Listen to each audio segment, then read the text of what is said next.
75 আমি তো পাস কৰিব নোৱাৰো এইবাৰ আপোনালোকে গাঁৱে গাঁৱে গাঁৱে মিটিং কৰক বুথ কমিটি বিলাকক এক্টিভেট কৰক আৰু এজিপি বিপিএফ ইউবিপিঅ যৌথ মঞ্চ কোচ ৰাজবংশী বঙালী দাস কলিতা আমাৰ যিমান পুলিং বুথত আছে আপোনালোকে গাৰো মানুহ আমাৰ যিমান পুলিং বুথত আছে আপোনালোকে কব যে এইবাৰ 75 নহয় 99% পুলিং হব লাগিব আৰু যদি 99% ভোট পুলিং হয় পবিত্ৰ 50,000 ভোটত জিকিব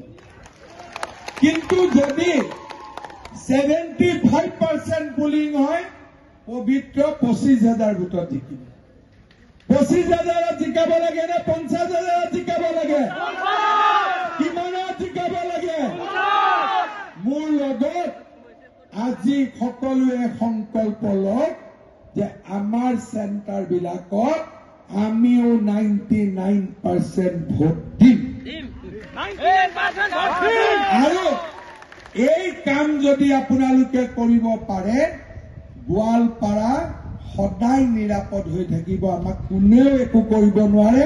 গাৰ নো মেডালো আমাক লৰাব নোৱাৰে খিলঞ্জীয়া জনজাতীয় বাকী লোকক আমি মাটিৰ পট্টাও দি আছো দি থাকো আমাৰ খালি আমি কাক মাটি নিদিও বাংলাদেশী মিয়া হয় নে নহয় দিব লাগে নেকি বাংলাদেশী বিয়াৰ মাটি লাগে নেকি বাংলাদেশী বিয়াৰ মাটি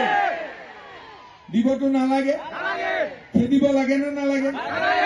এভিকশন কৰিব লাগে নে নালাগে শিক্ষা দিব লাগে নে নালাগে লাগে মোৰ ওপৰত বিশ্বাস আছে এইবাৰ তেতিয়াহ'লে নত্ৰ আৰু টাইট কৰিম হ'ব সকলোৱে পবিত্ৰ জিকাব লাগিব পাক্কা জিকাব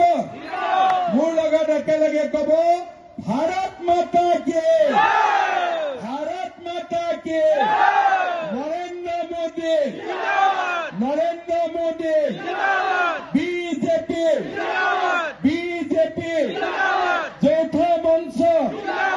যৌথ মঞ্চ বিপিএফ ইউবিপিঅ পশ্চিম গোৱালপাৰা ৰাইজ পবিত্ৰ ৰাভা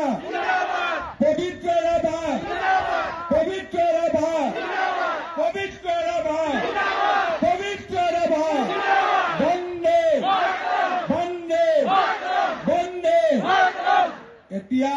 সকলোৱে নাচিব আকৌ এবাৰ মোদী চৰকাৰ আৰু এক মিনিট ওপৰত উঠিব ইয়াত যদি কোনোবা আহিব খোজে আপোনালোকে আহিব পাৰে জাপ মাৰি আহিব কথা নাই হ'ব খালি ওপৰত নুঠিব এতিয়া লগাই দিয়ক আকৌ এবাৰ মোদী চৰকাৰ